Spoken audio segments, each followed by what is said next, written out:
Nandito po kami sa Salakang Park. We are celebrating Loy Krathong Day today. And today is Monday. And the date today is November 11, 2019. We are here at Salakang Park. Len, ipasa yung pictures mo. Kung makikita nyo po, ang dami pong mga ilaw na may kandila na nasindihan. Yun po, ang tawag po doon is kratong.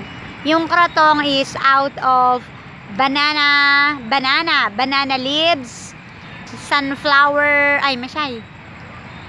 ano yung bulaklak na yellow? Yun po. Ano ba yun? May ganun kami eh. Tapos, yung ano to, banana stem. Yun po. Tapos, ginawa nilang flower. Tapos, sa gitna, may kandila. Yun po. Tapos, sindihan. Tapos, before nyo po i-float ay dapat sindihan nyo muna siya.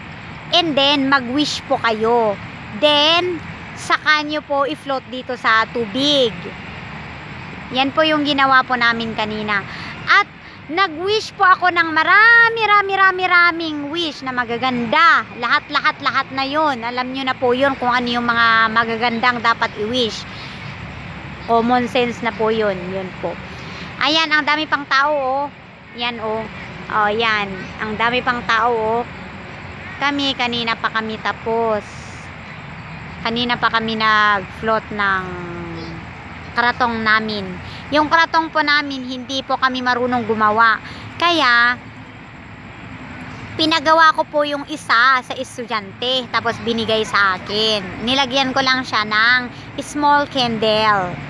At saka yung dalawa, Pangit mo ni Ato Jo, ayaw Jo. hiningi namin sa estudyante kasi hindi daw sila mag-celebrate ng Loy Krathong. Ayun po. Yan. Nandito po kami sa Salakang Park. What time is it now? It's already 10 minutes to 9 o'clock. Yan po yung oras ngayon. Tapos nagpahinga lang po kami saglit. Later, we will go back now. We will go home now later. Yan, daming tao dyan. In a little dyan. while. Yes. Sila po yung mga kasama ko. Ayan si Teacher Arlene. Say hi. Hello. Yan naman po si Teacher G. Say hello.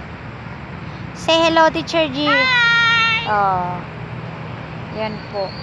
Dito po sa Salakang, dito po kami nagpupunta tuwing weekend. Ang dami pong tao dito na nag-exercise. Ang daming gustong sumeksi. At isa po ako doon. Kaya lang, kung minsan tinatamad po ako. Ganun po talaga. Yun po. And then, thank you for watching our video for today and see you again for the next video. Thank you po. Bye-bye and God bless everyone. Ba't nag-blur siya?